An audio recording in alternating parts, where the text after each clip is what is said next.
بسم الله الرحمن الرحيم. ومن أحسن قولا ممن دعا إلى الله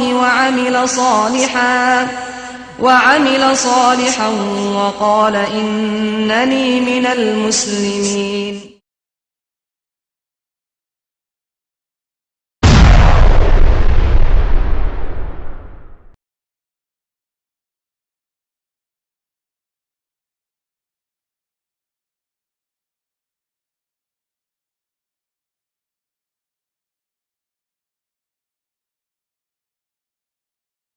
السلام عليكم ورحمة الله وبركاته.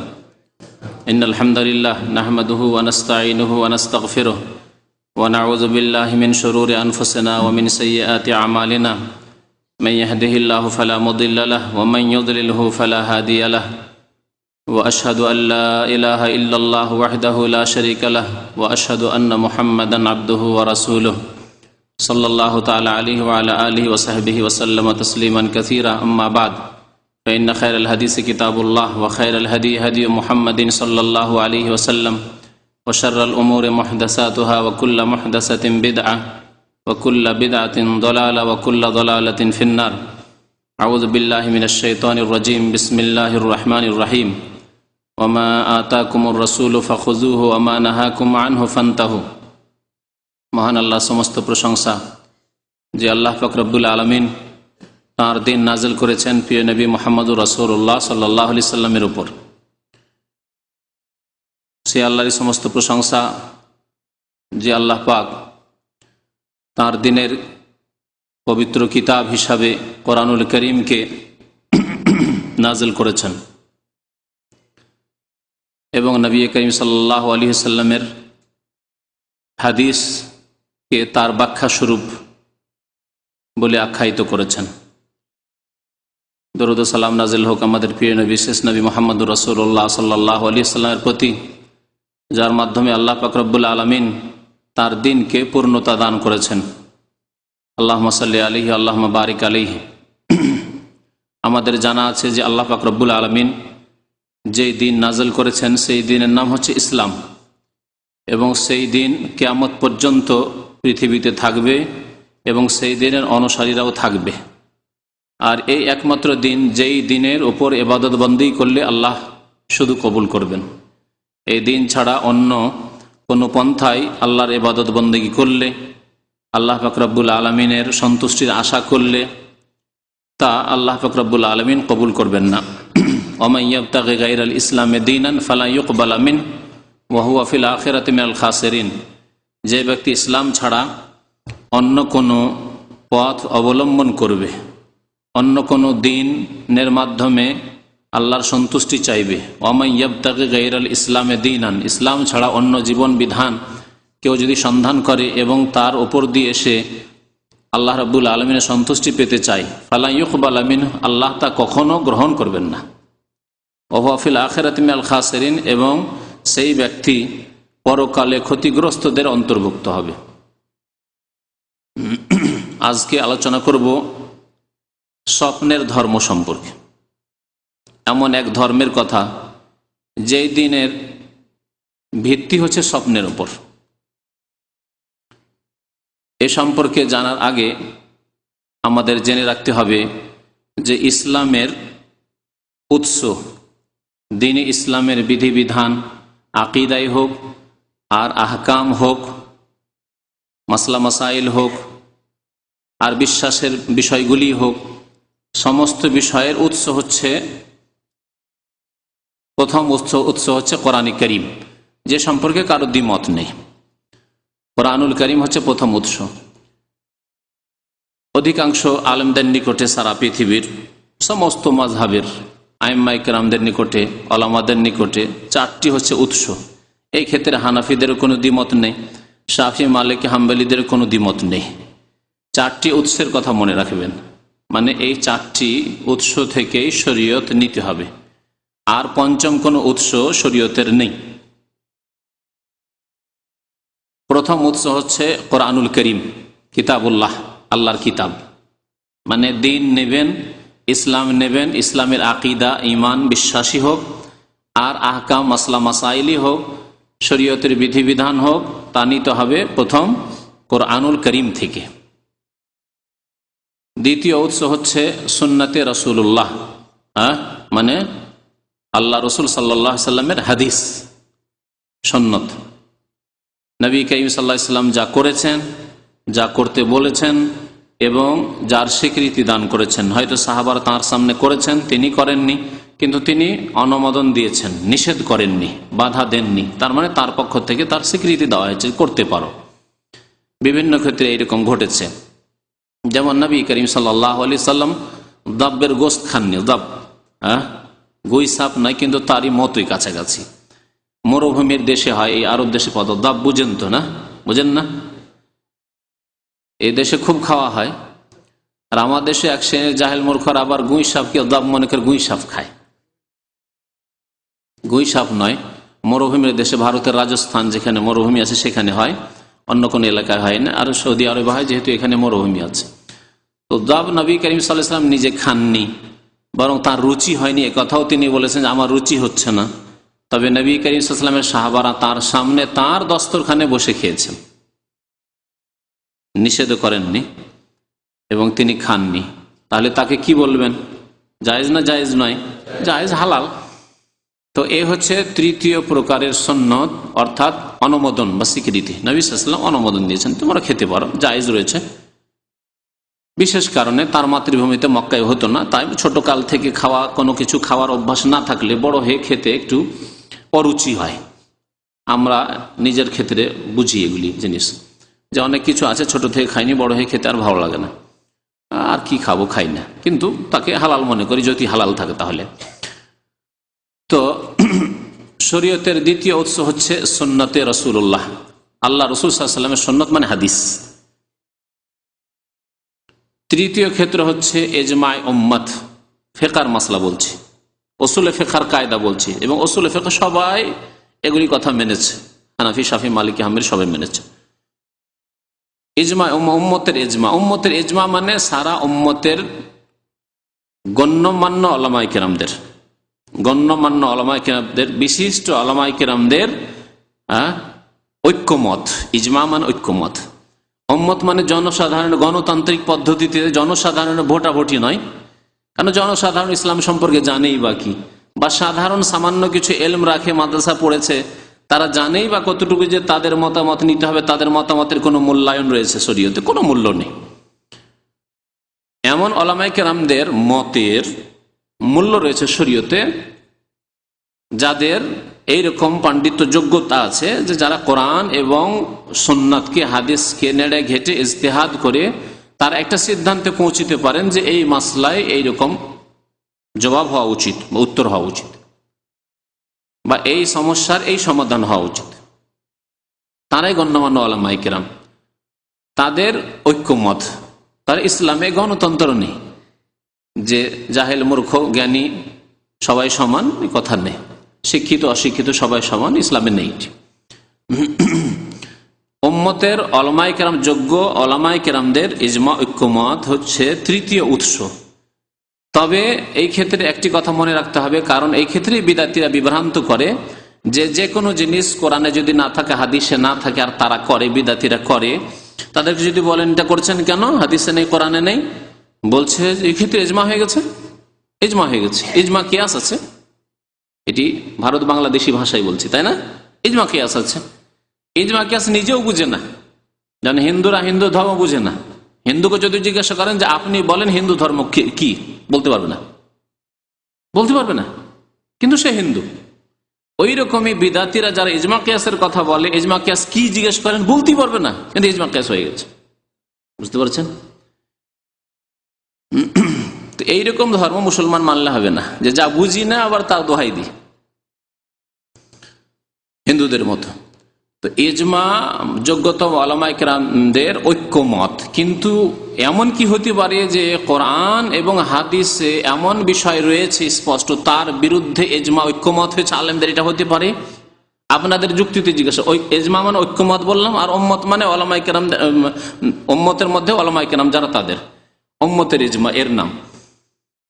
তো উম্মতের উলামায়ে কেরামরা এমন কোন সিদ্ধান্ত নিতে পারেন যেটি কোরআনের বিরোধী, হাদিসের বিরোধী হতে পারে? এটা অসম্ভব কথা, অসম্ভব কথা।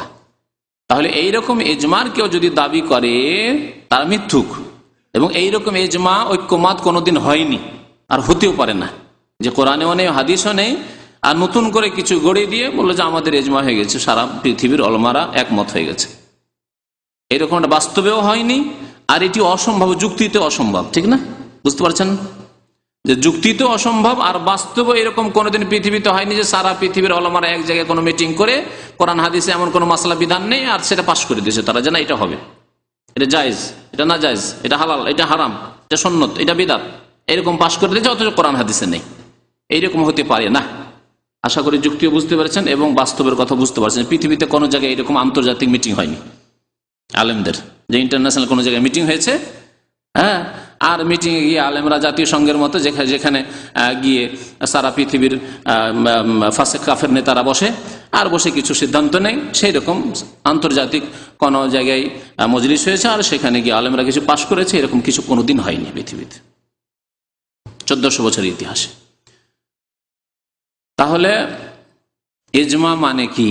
ইজমা মানে এমন কিছু যা কোরআন এবং হাদিসে আছে, কোরআন হাদিস বিরোধী নয়, কোরআন এবং হাদিসে আছে, এবং সেই সম্পর্কে এমন এক মাসলা, স্পষ্ট মাসলা, যে ক্ষেত্রে আর ইখতিলাফ নেই, মতানৈক্য নেই, সেই জন্য সমস্ত উম্মতের ঐক্যমত হয়ে গেছে।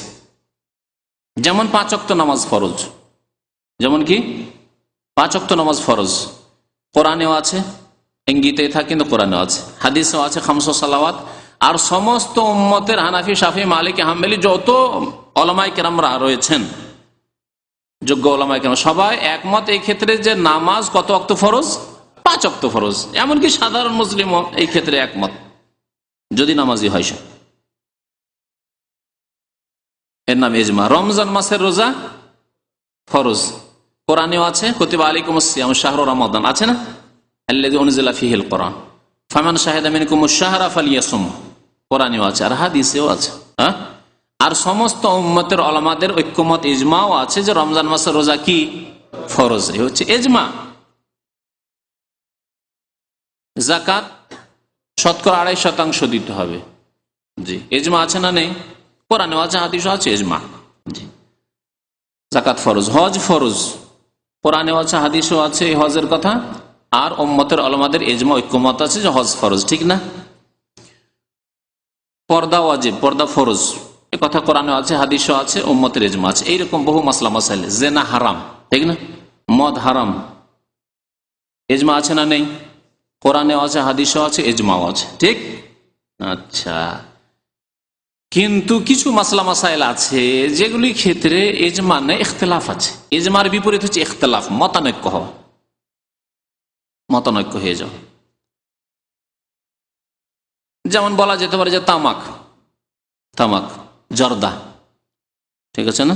তামাক জাতীয় জিনিস হালাল না হারাম, বা হারাম না মাকরুহ? সহি হচ্ছে যে হারাম। হ্যাঁ, এর দলিল কোরআনেও আছে, হাদিস আছে, কিন্তু এত হয়তো স্পষ্ট সেই নাম ধরে আল্লাহ রসুলের জামানায় তা ছিল না, তামাক উৎপাদন হতো না, সেজন্য তামাকের নাম দিয়ে নেই। তামাকের নাম দিয়ে যদি থাকতো তাহলে স্পষ্ট কোরআনে আছে, সুতরাং ইজমা এই ক্ষেত্রে হয়ে যেত। ইজমা হয়নি, তাই এক শ্রেণীর আলেমরা হয়তো বলেছে মাকরুহ, অপছন্দনীয় বলেছে, কিন্তু সঠিক হয়েছে যে হারাম। তাহলে এই ক্ষেত্রে বলা যাবে না ইজমা আছে, কোরআন হাদিস দ্বারা হারাম কিন্তু ইজমা নেই। এইরকম বেশ কিছু মাসলা মাসাইল আছে যে ক্ষেত্রে বলা যেতে পারে কেউ বলেছে মাকরুহ, কেউ বলেছে হালাল, কেউ হারাম বলতে পারে। নামাজের মাসলাই বলি, নামাজের মাসলা, নামাজ 5 ওয়াক্ত কি ফরজ, কিন্তু নামাজে রাফায়দান করা, ঠিক আছে? নামাজে আমিন বলা, হাদিসে আছে না নেই? জোরে আমিন বলা আছে হাদিসে, কিন্তু এই ক্ষেত্রে ইজমা আছে কি? ইজমা না, ইখতিলাফ আছে। কেউ বলছে আসতে বলতে হবে, কেউ বলছে জোরে বলতে, কেউ বলছে রাফায়দান করতে হবে, কেউ বলছে করতে হবে না, কেউ বলছে করা সুন্নত, কেউ বলছে করা সুন্নত নাই। হ্যাঁ, ইমামের বিষয়ে সূরা ফাতিহা পড়া ওয়াজিব, শুধু সুন্নতের মাসলা না, ওয়াজিবের ক্ষেত্রে হয়তো ইখতিলাফ আছে। ওয়াজিব সূরা ফাতিহা ছাড়া নামাজ হয় না, এটি হচ্ছে সহিহ। কিন্তু কিছু আলেমরা ইখতিলাফ করেছে যে না, পিছনে যখন আছি তখন শুনলেই চলবে। তাহলে ইখতিলাফ হলো, ইজমা হলো না। এর নাম হচ্ছে এজমা। তাহলে কোরআন হাদিসে মাসলা আছে, সেই ক্ষেত্রে ঐক্যমত এজমা হওয়ার নাম হচ্ছে এজমা। কিন্তু এমন কোন মাসলা পৃথিবীতে নেই মুসলমানদের মধ্যে যে কোরআনেও নেই, হাদিস নেই, কোরআন হাদিস বিরোধী এজমা হয়ে গেছে।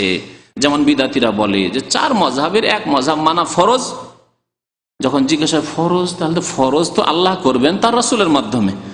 তো কোরআনে কোন জায়গায় মযহাবের নাম আছে? হানফি, শাফি, মালিকি, হাম্বলি এই নামগুলি কোথাও আছে কোরআনে? বলছেন নেই। হাদিসে আছে, হাদিসেই দেখান কোথাও। সালাত, যাকাত, সিয়াম, হজ সবই আছে, হিজাব, পর্দা সব আছে, আছে না? জেনা হারাম তাও আছে, শরাব হারাম, মদ খামর হারাম, মদ হারাম সব আছে। কিন্তু মযহাব ফরজ কথা কোথাও আছে? হানফি হইতে হবে, শাফি, মালিকি, হাম্বলি হইতে হবে, আছে কোথাও? বলছে না, হাদিসে নেই। তবে কি হয়েছে? ইজমা হয়ে গেছে। কোরআনেও নেই, হাদিসে নেই, ইজমা হয়ে গেছে। এই হচ্ছে মিথ্যুকদের দাবি। যদি ইজমা হয়ে থাকে কোরআন এবং হাদিসের নেই এমন কথা, তার মানে কোরআন হাদিসের বিরুদ্ধে ইজমা হয়েছে। কোরআন হাদিসে কি আছে? কোরআন হাদিস আছে আল্লাহর আনুগত্য করো, রাসূলের আনুগত্য করো। আর কোন একজন বড়র আনুগত্য নাই, বড়দের আনুগত্য করে আল্লাহ বলেছেন। মজার কথা শুনেন, ওই আয়াত পড়ে উলিল আমরে মিনকুম পড়ে বিদাতপন্থী হানাফিরা কি বলে যে আল্লাহ বলেছেন উলিল আমরে মিনকুম, এখান থেকে মযহাব প্রমাণিত হয়। কথা বুঝতে পেরেছেন? তাদেরকে বলি আল্লাহ বলেছেন বহু বচন, তোমাদের বড়দের আনুগত্য করা। বড়দের মধ্যে বাবা মা আছে, দাদা দাদি আছে, নানা নানি আছে, আলেমরা আছেন। তারপরে একজন না, হাজার হাজার আলেম হইতে পারেন, হাজার হাজার বড় মানুষ হইতে পারেন। আপনার কফিল আছেন, আপনার ম্যানেজার আছেন, আপনার সুপারভাইজার আছেন, ফোরম্যান আছেন, সবাই উলিলাম। আপনার রাষ্ট্রের রাষ্ট্রপতি আছেন, প্রধানমন্ত্রী আছেন, আপনার বাদশাহ আছেন, এই দেশে আছেন, এখানকার বাদশাহ আছেন, উলিলাম, সবাই উলিলাম। যেমন আপনার বাবার আদেশ মানতে হবে, মায়ের আদেশ মানতে হবে, তেমন রাষ্ট্রীয় নেতার আদেশ মানতে হবে, যতক্ষণ জায়েজ কথা বলবে, না জায়েজ হারাম কথা না বলেছে। তাহলে সবাই উলিল আমরের মধ্যে। আলেমদের কথা, যে কোনো আলেমের কথা মানতে হবে যদি আল্লাহ এবং রসুলের কথা বলে, যে কোনো আলেমের কথা, একজন নয়। তাহলে উলিল আমর দিয়ে শুধু আবু হানিফাই কেমন করে প্রমাণ হইল, বা শাফি কেমন করে প্রমাণ হইল, বা মালিক আর ইমাম আহমদ বিন হাম্বলি কেমন করে প্রমাণ, তা তো হইল না। একজন বা 4 জন তো হলো না। আর 4 জন বলছে 4 জনের একজনকে নিতে হবে, 4 জনও একসাথে নেওয়া যাবে না। কথা বুঝতে পারছেন? 4 জন দেখেন ছুটে গেছে, 4 জন একসাথে 4 জনকে মানা যাবে না, বলছে একটা মানতে হবে। এসবগুলি সব ভিত্তিহীন কথাবার্তা যা মযহাবপন্থী বিদাতিরা বলে থাকে যে তোমাকে মুসলমান হওয়ার সাথে সাথে আরেকটা লেভেল লাগাইতে হবে, হয় হানফি লেভেল লাগাও, আর না হয় শাফি লেভেল লাগাও, না হয় মালিকি লেভেল লাগাও, না হয় হাম্বলি লেভেল লাগাও। আবার তারপরে যারা পীরপন্থী সুফিবাদে বিশ্বাসী তারা বলে তার সাথে আরেকটা লেভেল লাগাইতে হবে, তরিকতের লেভেল লাগাইতে হবে। আপনি চর্ম নাই, না শস্যি না, না আপনি ফুলতলি, না আপনি ফুরফুরা, না আটরসি, না ভান্ডারি, না আপনি কাদেরি, না চিস্তি, না মুজাদ্দিদি, না নকশবন্দি, না আর কিছু, এই কোন একটা লাগাইতে হবে। এগুলো বিদাতদের কথা। যদি জিজ্ঞাসা করেন কোথায়, বলছি এগুলো যুগ যুগ ধরে ইজমা হয়ে গেছে আলেমদের যে কোন একটা লাগাইতে হবে। এরা হচ্ছে মিথ্যুক দিনের নামে। আল্লাহ বলছেন ওর চাইতে বড় জালেম কেউ নেই মিম্মান কাযাবা আলাল্লাহ, যে ব্যক্তি আল্লাহর সম্পর্কে, আল্লাহর দিন সম্পর্কে মিথ্যা কথা বলেছে, যেগুলি কোরআনেও নেই, হাদিসেও নেই, আর ইজমা হওয়ার দাবি যারা মিথ্যা দাবি করেছে, এদের চাইতে বড় জালেম ওমান আযলাম মিম্মান কাযাবা আলাল্লাহ মিম্মান ইফতারা আলাল্লাহি কাযিবান, আল্লাহ সম্পর্কে মিথ্যা তারা গড়ে নিয়েছে আল্লাহর দিন সম্পর্কে, তাদের চাইতে বড় জালেম নেই। তো কথা হচ্ছে যে ইজমা সম্পর্কে এই বলতে গিয়ে তো একটু লম্বা করে দিলাম। আর একটি জিনিস হচ্ছে কিয়াস। কিয়াস মানে এই নয়, কিয়াস মানে সাধারণ ভাষা বলছে যুক্তি। কিয়াস মানে এইরকম যুক্তি নয় যে কোরআনেও নেই, হাদিসেও নেই, আর আপনি যুক্তি পেশ করেন, না এটা যুক্তিযুক্ত, এটা যুক্তিসঙ্গত, সেজন্য এটা মানবো, এটার নাম শরীয়ত না, এইরকম নাম নয় কিয়াসের। কিয়াস হচ্ছে যে কোরআন এবং হাদিসে একটা স্পষ্ট মাসলা আছে, সেই মাসলার উত্তর বা সমাধান কোরআন হাদিসে আছে। আর একটা জিনিস আছে যেটার স্পষ্ট উত্তর পাওয়া যায় না, নতুন একটা কিছু সমস্যা এসছে, সেই সমস্যার সমাধান কোরআন হাদিসে নেই। কিন্তু যেই নতুন সমস্যা দেখা গেছে সেই সমস্যার, ওই পুরাতন সমস্যা, যেই সমস্যার সমাধান কোরআন স্পষ্ট বা হাদিসে স্পষ্ট আছে, তার সাথে সাদৃশ্যতা আছে, একই রকমের।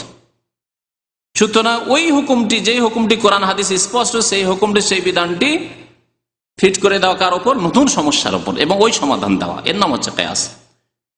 তাহলে কোরআন হাদিসে আছে কিন্তু অস্পষ্ট আছে, যেটা ইস্তিমবাত করে ওলামারা নতুন সমস্যার সমাধান দেবেন, এর নাম হচ্ছে কিয়াস। কিয়াস মানে এই নয় যে শুধু যুক্তি পেশ করে দিলেন ইবলিসের মতো। এই জন্য কোন এক আলেমের উক্তি রয়েছে আউয়ালু মান কাসা ইবলিস, ইসলাম বিরোধী, কোরআন হাদিস বিরোধী কিয়াস, দিন বিরোধী, শরীয়ত বিরোধী কিয়াস প্রথম ইবলিস শয়তান করেছে। ইবলিস শয়তান কি যুক্তি পেশ করেছিল?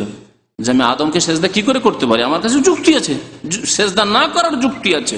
কি? যে আনা খায়রুম মিনহু, আমি তার চাইতে উত্তম। কেন উত্তম? বলছে খালাকতানি মিন নারিন ওয়া খালাকতাহু মিন তিন, আমাকে আগুন দিয়ে আল্লাহ সৃষ্টি করেছো তুমি, আর আদমকে সৃষ্টি করেছো মাটি দিয়ে, আর মাটির চাইতে আগুন বেশি শক্তিশালী, বেশি শ্রেষ্ঠ।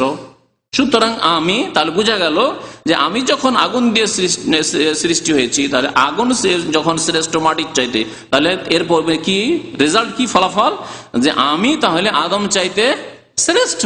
সুতরাং শ্রেষ্ঠ কি করে ওই ব্যক্তিকে সেজদা করতে পারে যে শ্রেষ্ঠ নয়, যে তার চাইতে নিম্নমানের, নিম্ন স্তরের। আউয়ালু মান কাসা ইবলিস। তো এইরকম কিয়াস যদি কেউ করে, যে কোরআন হাদিস বিরোধী কিয়াস, যেমন বহু মাসলা মাসাইলে ফিকহের কিতাবগুলিতে রয়েছে মযহাবপন্থীদের, সেগুলি হচ্ছে শয়তানি কিয়াস, ইবলি কিয়াস। এই জন্য মযহাবের সমস্ত কথা মেনে নেওয়া গুমরাহি, কারণ সেগুলি হচ্ছে মানুষের মত। মানুষের মতের মধ্যে যেগুলি ভুল আছে অবশ্যই ছেড়ে দেওয়া ফরজ, আর যেগুলি সহি কথা, আল্লাহ রসুলের কথাই বলেছেন ইমাম আবু হানিফা, শাফি, মালিক, আহমদ, সেগুলি অবশ্যই নেওয়া ফরজ, কারণ সেগুলি তাদের মন গড়া কথা নেই, আল্লাহ রসুলের কথা। বুঝতে পারছেন তো আশা করি? তাহলে তাদের কথা, আইম্মাই কেরামদের কথা, মযহাবের কথা, যেগুলি আল্লাহ এবং রসুলের কথার অনুকূলে, সেগুলি অবশ্যই নেওয়া জরুরি। আর যেগুলি কোরআন হাদিস বিরোধী, তাদের কিতাবাদিতে রয়েছে, তাদের কিতাব, তাদের নামে যে সব কিতাব লেখা হয়েছে, তাদের মযহাবের নামে যেসব কিতাবাদি লেখা হয়েছে, অনেকের কিতাবই নেই। আবু হানিফা রাহমাতুল্লাহ যেমন নিজের লেখা কিতাবই নাই, কিন্তু তার নামে বহু কথাই লেখা হয়েছে। কোনটা যে তিনি বলেছেন আর কোনগুলি তিনি বলেননি বা স্বীকৃতি তিনি আল্লাহ পাকই ভালো জানে, কিন্তু তার নামে, তার মযহাবের নামে চালিয়ে দেওয়া হয়েছে। তাহলে সেগুলি ছেড়ে দিতে হবে, ছেড়ে দেওয়া ফরজ, যেগুলি শরীয়ত সম্মত নয়, কোরআন এবং হাদিস সম্মত নয়। চারটি বিষয় বললাম, কোরআনে কারীম আর হাদিস, ইজমা আর কিয়াস, এই চারটি হচ্ছে শরীয়তের উৎস, এটুকু জেনে নেন। এরপরে পঞ্চম কোন উৎস নেই, উম্মতের উলামায়ে কেরামরা বলেননি। আর পঞ্চম উৎস বলেননি যে স্বপ্ন উৎস। কেউ যদি স্বপ্ন দেখে তার উপর আমল করলে সে নাজাত পাবে, দুনিয়ায় সুখী হবে, আখিরাতে সুখী হবে, আল্লাহ সন্তুষ্টি হাসিল করবে, এইরকম কথা আলেমরা কেউ বলেননি। কারণ মানুষের স্বপ্ন আল্লাহর পক্ষ থেকে হইতে পারে, আর শয়তানের পক্ষ থেকে হতে পারে। আবার দিনে যেসব কথাবার্তা চিন্তা করে সেসব কথাই রাত্রে দেখতে পারে। তিন রকম স্বপ্ন দেখে থাকে। স্বপ্নের বিষয়ে বেশি বিস্তারিত আলোচনা করা যাবে না, তবে এতটুকু জেনে রাখা ভালো যে অনেক সময় আল্লাহর পক্ষ থেকে স্বপ্ন হয়, নিজে দেখে অথবা আপনার জন্য অন্য কেউ দেখে। আর অনেক সময় শয়তান আপনাকে পেরেশান করার জন্য, আপনার বাবা মারা গেছে, আপনার মা মরে গেছে, আপনি নিজেই মরে গেছেন, বুঝতে পারছেন? তারপরে আপনাকে সাপে কামড় দিতে আসছে, দংশন করতে আসছে, এসব দেখে ঘাবড়িয়ে যায় অনেকে, আর ঘাবড়িয়ে গিয়ে পেরেশান হয়ে যায়, সারা দিন রাত পেরেশান থাকে, হয় না এরকম? তো শয়তানের পক্ষে অনেক সময় মুমিন বান্দায় কষ্ট দেওয়ার জন্য এরকম স্বপ্ন দেখে থাকে। আবার স্বপ্ন খেয়ালি পোলাও হয়। খেয়ালি পোলাও মানে সারাদিন কোনো মেয়ের খেয়াল করেছেন, বিয়ে শাদী করতে যাবে না, আমার গ্রামে একটা মেয়ে আছে, কলেজে পড়ে, ওই মেয়েটার পিছনে সব সারাদিন ওই চিন্তা করতে আছে, রাত্রে ওই মেয়েটাকে দেখছেন, দেখবেন না? তো সারাদিন চিন্তা করে তো রাত্রে দেখবেনি। বলছেন তাহলে আল্লাহর পক্ষ থেকে মেয়েটাকে যখন রাত্রে দেখছি, তাহলে আল্লাহর পক্ষ থেকে নাকি? না, আল্লাহর পক্ষ থেকে না, সারাদিন ওই খেয়াল করেছেন, সেই জন্য দেখছেন আপনি। দিনে যেসব নেশা করবেন বারবার করে, আপনি যেদিকে আপনার ধ্যান যাবে, মন যাবে, সেসব কথা রাত্রে আপনি ঘুমে দেখবেন। এটা হচ্ছে মানুষের স্বভাব। স্বপ্নে এরকম দেখা যায়। যে কোনো ধ্যান, টাকা পয়সার জন্য যদি করেন তাই দেখবেন। কারোর সাথে লড়াই ঝগড়া করেছেন বা টেনশন আছেন, রাত্রে দেখবেন যে তার সাথে মারামারি চলছে, দেখেন ওইরকম অনেক সময় এইরকম ঘটনা। একজন এইরকম হয়েছে, টেনশন চলছিল, একই জায়গায় চাকরি করে, টেনশন চলে, আর রাত্রে তাকে বিকট আকারে দেখে, আর দেখে তো এসে ভয় পেয়ে যায়। দিনে একটু টেনশন চলে, ঝগড়া হয়, দ্বন্দ্ব হয়, আর রাত্রেও তাকে দেখে এমন যে তাকে মারতে আসছে, দেখে আরো ঘাবড়িয়ে যায়। তো বলবেন যে এটা আল্লাহর পক্ষ থেকে নাকি? না, সব আপনি রাত্রে, দিনে খেয়াল করছেন, রাত্রে সব দেখছেন। তো তিন রকম স্বপ্ন। তাহলে বোঝা গেল যে কোনটা স্বপ্ন আল্লাহর পক্ষ থেকে, কোনটা শয়তানের, বলা যাবে না। সেই জন্য স্বপ্নের ওপর নির্ভর করা যাবে না। আপনার দৈনন্দিন ক্ষেত্রেও নির্ভর করা যাবে না, আর শরীয়তের ক্ষেত্রে তো যাবেই না। শরীয়তের ক্ষেত্রে শুধুমাত্র আম্বিয়াদের স্বপ্ন হচ্ছে ওহী, আম্বিয়া কেরামগণের স্বপ্ন হচ্ছে ওহী। ইব্রাহিম আলাইহিস সালাম স্বপ্ন দেখলেন, তার স্বপ্ন আপনার স্বপ্নের মতো না, তার স্বপ্ন ওহী। তিনি স্বপ্ন দেখলেন আন্নী আযবাহুকা, বলছেন ছেলেকে যে আমি জবাই করছি, হে ইসমাইল তোমাকে জবাই করছি। ফানজুর মাজা তারা, তোমার মত কি? বলছেন ইয়া আবাতি ফাল মা তুমার, যা আল্লাহর আদেশ হয়েছে আপনি করে ফেলুন। ছেলেও জানছে যে আব্বা যখন স্বপ্ন দেখছেন তাহলে আল্লাহর আদেশ হয়েছে, কিন্তু আমি কি সেই রকম না? আমাকে শয়তানও বলতে পারে, আপনাকে শয়তান বলতে পারে। বাংলাদেশে এরকম করেছে নাকি গত বছর না তার আগে বছর একজন কে স্বপ্ন দেখেছে যে সে ইব্রাহিম আলাইহিস সালামের মতো নাকি কুরবানি করছে, ছেলেকে দিয়েছে জবাই করে। হ্যাঁ কি নিজেই করে দিয়েছে ইব্রাহিম খলিলুল্লাহ হওয়ার জন্য? বক্তৃতা শুনে সুবহানাল্লাহ। তো যাই হোক, এইরকম স্বপ্ন সম্পর্কে এরকম ভ্রান্ত ধারণা সুফিদের আছে, পীরপন্থীদের আছে, বিদআতপন্থীদের আছে, যে স্বপ্ন দেখলে করে ফেলো। এই জন্য যতগুলি মাজার তৈরি হয় বেশিরভাগ মাজারের ক্ষেত্রে এইরকমই ধারণা কাজ করেছে, যে রাত্রে স্বপ্ন দেখেছে কেউ যে আল্লাহর ওলি এখানে শুয়ে আছে, অমুক জায়গায় আল্লাহর ওলি শুয়ে আছে। আর সকালে উঠে দেখলে যেটা তো ফলপ্রসূ ব্যবসা, বিনা পুঁজির ব্যবসা, কবরটা একটু পাকা করে দিলে, চাদর টাদর চড়িয়ে দিলে কাজ হয়ে যায়, নজর নিয়াজ পড়তে থাকবে আর ভালো একটা ইনকাম সোর্স খুলে যাবে। এইভাবে ভারত, বাংলাদেশ, পাকিস্তানে বহু মাজার তৈরি হয়েছে স্বপ্নের উপর ভিত্তি করে। তো স্বপ্নের ধর্মের মধ্যে কবর পূজার ধর্মটি স্বপ্নের ধর্ম, শিরকি ধর্ম। আর তবলিগি ধর্ম যেটি, সেটি স্বপ্নের ধর্ম। তবলিগি ধর্ম স্বপ্নের ধর্ম। কেমন করে স্বপ্নের ধর্ম তা আপনাদেরকে শোনাবো। তাদের দুটি কিতাব আপনাদের সামনে আছে, একটি হচ্ছে ফাজাইলে দুরুদ শরীফ, ফাজাইলে দুরুদ শরীফ, আর একটি হচ্ছে ফাজাইলে হজ। আর বাকিগুলি ফাজাইল আমলের নয়, ফাজাইলে নামাজ, ফাজাইলে জিকির, ফাজাইলে তবলিগ, হেকায়েতে সাহাবা আর পাস্তিকা এলাজ, এই সবগুলি যে আছে ওগুলি ইনশাআল্লাহ তাআলা অন্য সময় দেখানো হবে। কিন্তু এই দুটি কিতাব থেকে দেখাবো স্বপ্নের ধর্ম হচ্ছে তাবলিগ জামাত। স্বপ্ন ধর্ম হচ্ছে তাবলিগ জামাত, সেটি দ্বীনে ইসলাম নয়, সেটি হচ্ছে স্বপ্নের ধর্ম। প্রথম কথা এই স্বপ্ন দিয়ে এই তাবলিগ জামাত শুরু হচ্ছে। আর এই ঘটনা তারা কোনো কিতাবে লিখে না, তারা মুখে মুখে বর্ণনা করে। যারাই চিল্লা যায় তাদেরকে এই ঘটনা শোনানো হয় যে আমরা এই তবলিগ কোত্থেকে পেয়েছি জানেন? এই তবলিগ সরাসরি রাসূলুল্লাহ সাল্লাল্লাহু আলাইহি ওয়াসাল্লাম আমাদেরকে দিয়েছেন। এই বয়ান করা হয় তাদের বয়ানগুলিতে। কেমন ভাবে দিয়েছেন?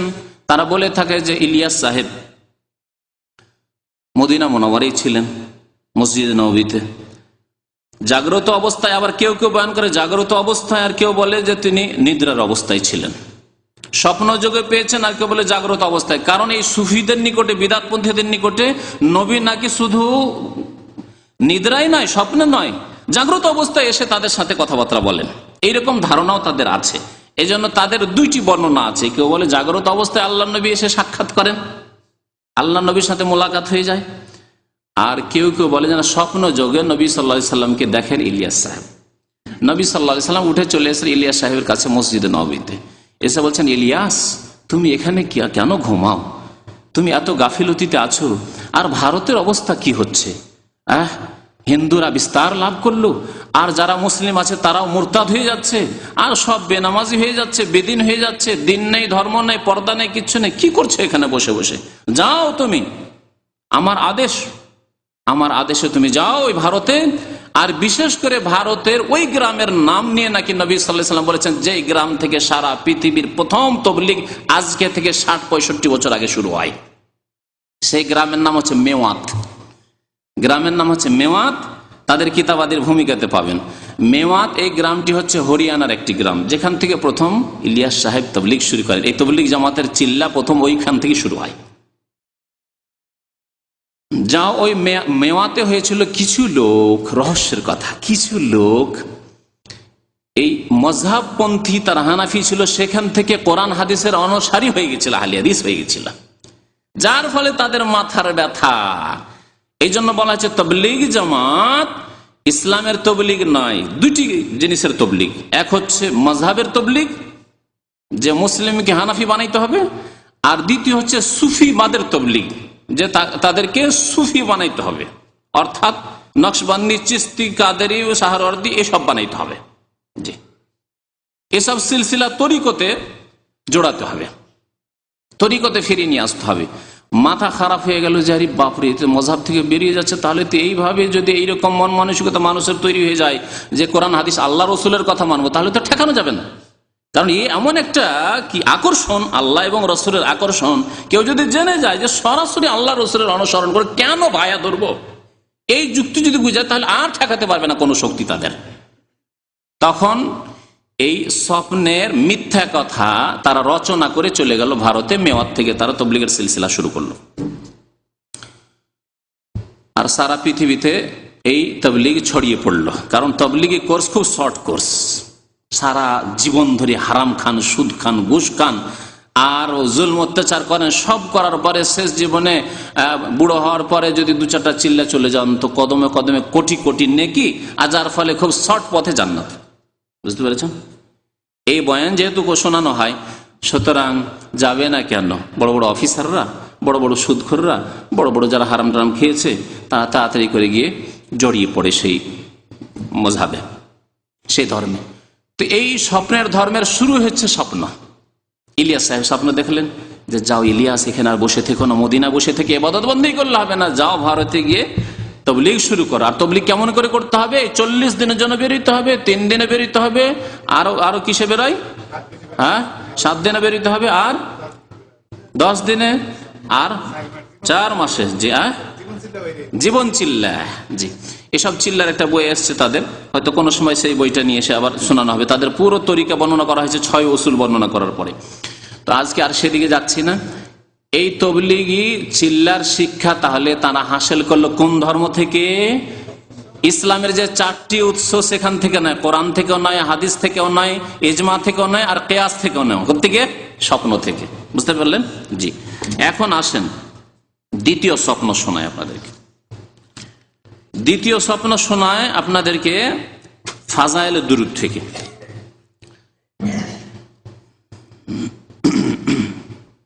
বলছেন প্রিয় মাহবুব সাল্লাল্লাহু আলাইহি ওয়াসাল্লাম কর্তৃক, মানে নবী সাল্লাল্লাহু আলাইহি ওয়াসাল্লামের পক্ষ থেকে, হযরত জামি রহমতুল্লাহ আলাইহিকে মদিনায় যাইতে নিষেধ করার কিচ্ছা। হযরত জামি যে পারস্য দেশের এক বিদাতি ছিল, তাকে নবী সাল্লাল্লাহু আলাইহি ওয়াসাল্লাম নিষেধ করেছেন, মদিনা আসবে না তুমি, মক্কা এসে হজ করতে মদিনা আসবে না তুমি, মদিনা আসবে না তুমি। সরাসরি নবী সাল্লাল্লাহু আলাইহি ওয়াসাল্লাম নিষেধ করছেন। কিভাবে? স্বপ্ন যোগে। আমিরকে, মদিনা মক্কার গভর্নরকে স্বপ্ন দেখিয়ে, মক্কার গভর্নরকে আমিরকে স্বপ্ন দেখিয়ে, স্বপ্নের ধর্ম, আর তার প্রতি আমলও করছে সে আমির।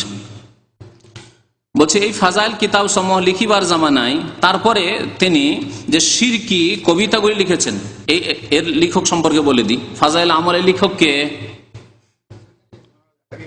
জাকারিয়া সাহেব। এই জাকারিয়া সাহেব ইলিয়াস সাহেবের খাস শিষ্য শাগির্দ মুরিদ।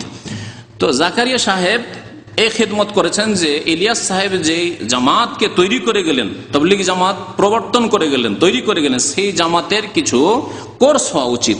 সেই কোর্স সিলেবাস তৈরি করে দিয়ে, সেই সিলেবাসে আকীদাও নেই, আর মাসলা মাসাইল আহকামও নেই। সেই সিলেবাসে আছে শুধু ফজিলত আর ফজিলত, কি করলে কত নেকি পাবেন, ব্যাস। সেটা কিছু কোরআনের আয়াতও আছে, কিছু সহি হাদিসও আছে, কিছু জাল হাদিস, জয়ীফ হাদিস আছে, কিছু জাল মিথ্যা হাদিস আছে, আর কিছু কিস্সা কাহিনী, স্বপ্ন আছে, আর বহু শিরকিয়া শিরক বিদাত আছে। এ সবগুলি মিলে হচ্ছে ফাজাইল আমল। আর বলতে হবে কি? ফাজাইল আমলের খোলাসা বললাম যে কোরআনের আয়াতও আছে, সহি হাদিসও আছে, জয়ীফ হাদিসও আছে, জাল হাদিসও আছে, কিস্সা কাহিনীও আছে, স্বপ্নও আছে, আর শিরক বিদাতও আছে। জি, আর ইনশাআল্লাহ তাআলা সবগুলি দেখতে পাবেন এই ফাজাইল আমলে। তো যখন ফাজাইল আমলের ফাজাইলের দুরুদ লিখার ইচ্ছা করলেন জাকারিয়া সাহেব, তখন খুব বেশি স্বপ্ন দেখতে লাগলেন। এমনি তো স্বপ্ন দেখেন, কিন্তু খুব বেশি স্বপ্ন দেখতে লাগলেন। আর বারবার নাকি নবী সাল্লাল্লাহু আলাইহি সাল্লাম যখনই স্বপ্ন যোগে সাক্ষাৎ করছেন, তখনই বলছেন যে হে জাকারিয়া, যখনই ফাজাইলে দুরুদ লিখবে অবশ্যই কবিতা লিখবে। আল্লাহর নবী যে কত কবিতা ভালোবাসতেন, কত যে কবিতা ভালোবাসতেন, কোরআন হাদিস চাইতো নাকি ভালোবাসতেন আল্লাহ পাক ভালো জানে। বিদাতীদের কথা যে হে ইলিয়াস, হে জাকারিয়া, যখনই তুমি ফাজাইলে দুরুদ লিখবে, কি লিখবে? অবশ্যই কবিতা লিখবে। অথচ কবিতা সম্পর্কে আর কবিদের সম্পর্কে আল্লাহ পাক কি বলেছেন শুনবেন? একটু শোনাই দিই। আল্লাহ পাক রব্বুল আলামিন সূরা শুআরার শেষ দিকে, শেষ আয়াত, 3-4টি আয়াত শেষ দিকে আল্লাহ বলছেন ওয়াশ-শুআরাউ ইয়াত্তাবিউহুমুল গাউন। কবিগণ বা কবিরা যারা কাব্য রচনাকারী, ইয়াত্তাবিউহুমুল গাউন, তাদের অনুসরণ করে পথভ্রষ্টরা। মানে তারা কত পথভ্রষ্ট যে তাদের অনুসারীরা পথভ্রষ্ট। বুঝতে পারলেন? কবিরা কি করে? ইয়াত্তাবিউহুমুল গাওয়ুন, তাদের অনুসরণকারীরা হচ্ছে আল গাওয়ুন, পথভ্রষ্ট গোমরাহ। আল্লাহ বলছেন কেন জানো? আলাম তারা আন্নাহুম ফি কুল্লি ওয়াদিন ইয়াহিমুন, তুমি কি কোনোদিন দেখনি কোনো কবিকে যে কবি রাস্তা রাস্তায় আর মাঠে মাঠে আর বিভিন্ন উপত্যকায় পাহাড় পর্বতে আর নদীর কিনারা কিনারায় পাগলের মতো ঘুরে বেড়ায়? নদীর একটা দৃশ্য দেখলো, আরে পানি বয়ে যাচ্ছে খল খল করে, একটা কবিতা রচনা করে দিল। পাহাড়ের একটা দৃশ্য দেখলো, পর্বতের একটা দৃশ্য দেখলো, বৃষ্টির একটা দৃশ্য দেখলো, মুষলধার বৃষ্টির কাব্য রচনা করে দিল। হ্যাঁ, আমাদের ছোট নদী আঁকে বাঁকে চলে, আছে না? হ্যাঁ, তো এইরকম হচ্ছে কবিরা। আল্লাহ বলছেন আলাম তারা আন্নাহুম ফি কুল্লি ওয়াদিন ইয়াহিমুন, দেখলো একটি সুন্দরী যুবতীকে দেখলো, দেখার পরে এত ভালো লাগলো, তার মাথার চুল থেকে পা পর্যন্ত কোনখান কি তিলকে তাল করে সাজিয়ে দিল কবিতায়। এগুলি করে না কবিরা? তাই করে। গানে কি পান? গানে তো এগুলি পান। হ্যাঁ, ওর চুল কত সুন্দর, তার মাথা কত সুন্দর, তার নাকটা কত সুন্দর, তার পাগুলি কত সুন্দর, এগুলি তো থাকে গানে। আল্লাহ বলছেন যে প্রত্যেক উপত্যকা, আলাম তার আন্নাহুম ফি কুল্লি ওয়াদিন, প্রত্যেক উপত্যকা মাঠে মাঠে ইয়াহিমুন, পাগলের মতো ঘুরে বেড়ায়। আর কি করে তারা? ওয়া আন্নাহুম ইয়াকুলুনা মা লা ইয়াফআলুন, আর কবিরা এমন এমন ভালো কথাও বলে কিন্তু ভালো আমল করে না। তারা কথা বলে একরকম আর করে আর একরকম। হয় লম্পট তারা, কিন্তু অনেক সময় ভালো ভালো কথাও বলে। ওয়া আন্নাহুম ইয়াকুলুনা মা লা ইয়াফআলুন ইল্লাল্লাযীনা আমানু, আল্লাহ বলছে তবে অল্প কিছু লোক আছে যারা ঈমানদার, এরকম শিরকওয়ালা নাই, এরকম শিরকওয়ালা নাই, ঈমানদার। সাহাবায়ে কেরামদের মধ্যে দুই একজন সাহাবী হাসান বিন সাবিত ছিলেন, যেমন রাদিয়াল্লাহু তাআলা আনহু। কবিতার দ্বারা ইসলামের জিহাদ করতেন তিনি, কাফেরদের উপর আঘাত করতেন। নবী করিম সাল্লাল্লাহু আলাইহি ওয়াসাল্লাম বললেন, হাসান বিন সাবিত, এই কাফেররা আমার কুৎসা গায়, আমার পরিবারের কুৎসা গায়, মুসলিম নারীদের কুৎসা গায়, তুমি এদের জবাব দাও। জি, জবাব দিতেন ইসলামের পক্ষ থেকে। ইল্লাল্লাযীনা আমানু ওয়া আমিলুস সালিহাত, এবং তারা সৎকর্মশীল, বেনামাজি কবি নয়, মুশরিক কবর পূজারী মাজারপন্থী পীরপন্থী কবি নয়। ওয়া আমিলুস সালিহাত ওয়া যাকারুল্লাহ কাসীরা, আল্লাহকে বেশি বেশি স্মরণ করে, রাসূলকে স্মরণ করে না, শিরক করে না। আর এখানে আছে রাসূল, তারাহাম ইয়া নবী আল্লাহ তারাহাম জামাহজুরি বারাউন, হে আল্লাহর নবী, আপনি মেহেরবানি পূর্বক একটু দয়া ও রহমের দৃষ্টি নিক্ষেপ করুন। কার কাছে চাইছে রহমত? রসুলের কাছে। তাহলে এরা হলো ইল্লাল্লাযীনা আমানু না আশরাকু ওয়া আমিলুস সালিহাত না সাইয়্যাত ওয়া যাকারুল্লাহ, আল্লাহর জিকির করলো না যাকারুন নবী। দেখলেন, আল্লাহ বলছেন ওই রকম কবিদের কথা যারা ইসলামিক কবি, মুসলিম কবি, যারা ইসলামের খেদমত করেছে, জিহাদ করেছে, যাকারুল্লাহ কাসীরা, আল্লাহকে খুব বেশি বেশি স্মরণ করেছে। ওয়ান্তাসারু মিন বাদি মা যুলিমু, তাদের উপর জুলম অত্যাচার হওয়ার পরে তারা প্রতিশোধ নিয়েছে ইসলামের কাব্য রচনা করে, তারা কবিতার দ্বারা তারা প্রতিশোধ নিয়েছে কাফেরদের কাছ থেকে। জি, তো দেখেন স্বপ্নের ধর্মের কথা, দেখেন কি স্বপ্ন দেখছেন জাকারিয়া সাহেব। বলছেন যে এই ফাজাইলের কিতাব সমূহ লিখিবার জামানায় এই অধম স্বয়ং অথবা কোনো সময় অন্য বন্ধুদের কিছু কিছু স্বপ্ন, একবার স্বপ্ন না, নিজেও এবং অন্যান্য বন্ধু বান্ধবরা স্বপ্ন দেখছেন, এবং সুসংবাদ হাসিল হইয়াছে। সুসংবাদ হাসিল হয়েছে মানে স্বপ্নের মাধ্যমে সুসংবাদ হাসিল হয়েছে। কেমন করে জানলেন যে সুসংবাদ? কারণ স্বপ্ন তিন প্রকার হতে পারে। আপনি সারাদিন খেয়াল করছেন কি লিখবো, তখন আসে শয়তান, আসছে, আসার পরে বলছে যে কিস্তা লিখো, না ওই লিখো, কাসিদা লিখো, কবিতা লিখো। আর কবিতা কোনটি? ওই জামি সাহেবের সিরকি কবিতা। শয়তান এসে, ইবলিস শয়তান হয়তো আপনাকে শিরকের দিকে নিয়ে যাচ্ছে। শয়তান এদেরকে নিয়ে খেলা করেছে, ইবলিস শয়তান তাদেরকে এমন খেলা করেছে যে এত বড় বড় আলেম হওয়া সত্ত্বেও তাদেরকে শিরকে ডুবিয়ে দিয়েছে। বহুদিনের খেদমতের সাথে সাথে তাদেরকে শিরকে ডুবিয়ে দিয়ে একবার জাহান্নামের রাস্তায় নিয়ে চলে গেছে। বড় আফসোসের কথা। তাদের খেদমত অবশ্যই কিছু আছে, কিন্তু শিরক দিয়ে সমস্ত খেদমতকে ধ্বংস করে দিয়েছে ইবলিস শয়তান। বলছেন যে কিছু স্বপ্ন এবং সুসংবাদ হাসিল হইয়াছে। এই ফাজাইলে দুরুদ বই লিখিবার সময় এক রাতে আমাকে স্বপ্নের মধ্যে আদেশ করা হইল। দেখলেন, স্বপ্নে আদেশ হয় এদের কাছে। কোরআন এবং হাদিসের আদেশ এদের জন্য যথেষ্ট নয়, স্বপ্নে আদেশ হইল যে এই বইয়ের মধ্যে অবশ্যই কাসিদা অর্থাৎ প্রশংসা সম্বলিত কবিতা লিখিও, কিন্তু কোন কাসিদা লিখব তাহা বলা হয় নাই। তবে এই অধমের দেমাগে স্বপ্নের মধ্যে অথবা দুই স্বপ্নের মধ্যভাগে জাগ্রত অবস্থায় এই ধারণা আসিল, নিজে খেয়াল করতে লাগলেন, স্বপ্নে খেয়াল করতে লাগলেন অথবা স্বপ্ন থেকে জেগে দুই স্বপ্নের মাঝখানে, মানে দুইবার স্বপ্ন দেখছে, মধ্যখানে খেয়াল করছে যে হতে পারে সেই কাসিদাই হতে পারে। এই ধারণা আসিল যে ইশারা ওই কাসিদার দিকে যাহা হযরত মাওলানা জামি রহমতুল্লাহ ইউসুফ জুলেখা নামক কিতাবে শুরুতে লিখিয়াছেন। এই অধমের বয়স যখন 10-11 বছর, তখন গঙ্গোহ নামক গ্রামে আমার পিতার নিকট ওই কিতাবখানি পড়িয়েছিলাম। তখন আব্বাজান হযরত জামি সম্পর্কে মুখে মুখে আমাকে কিস্সা শুনাইছিলেন। সেই কিস্সার কারণে স্বপ্নের পর আমার খেয়াল তাহার কাসিদার দিকে ঝুঁকিয়া যায়। কিস্সা হইল এই যে, যা হোক, কিস্সা শোনাইলে আর স্বপ্নের ধর্মের সম্পর্কে আর কিছু স্বপ্ন শোনাবার সময় হয়তো হবে না, সেই জন্য লম্বা কিস্সা। তবে এই কিস্সাতে আর একটা স্বপ্ন আছে, সেজন্য একটু শুনিয়ে দেওয়ার দরকার। এক স্বপ্ন তো হইল যে কি লিখিও, কবিতা লিখিও, হয়ে গেল।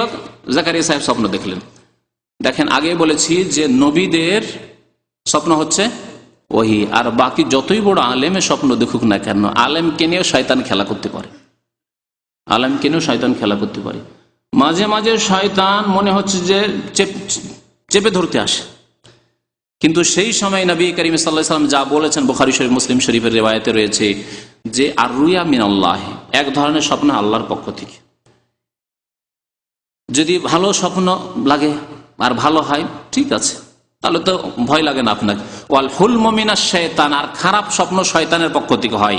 ফাইযা রা আহাদুকুম মা ইয়াকরাহ, যদি এমন কিছু দেখে যা অপ্রীতিকর, কষ্টকর লাগে, ভয় লাগে হয়তো, অথবা জানি না কি হবে এইরকম আশঙ্কা হচ্ছে, অথবা জানি না কি দেখলাম এইরকম কেন, অনেক সময় এরকম হয়, হয়তো সাথে সাথে ভয় লাগছে, অথবা পরে আশঙ্কা করছে যে জানি না এরকম স্বপ্ন দেখলাম, কি যে হয় আল্লাহ পাক জানে। অ্যাক্সিডেন্টের স্বপ্ন দেখলাম, অ্যাক্সিডেন্ট হয়ে গেলাম মনে হচ্ছে, জানি না আল্লাহ, তারপরে গাড়ি চালাইতে ভয় লাগে, এরকম হতে পারে পরে।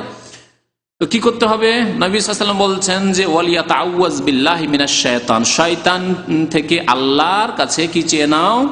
আশ্রয় চেয়ে নাও, পানাহ চেয়ে নাও। 3 বার করে সালাসান।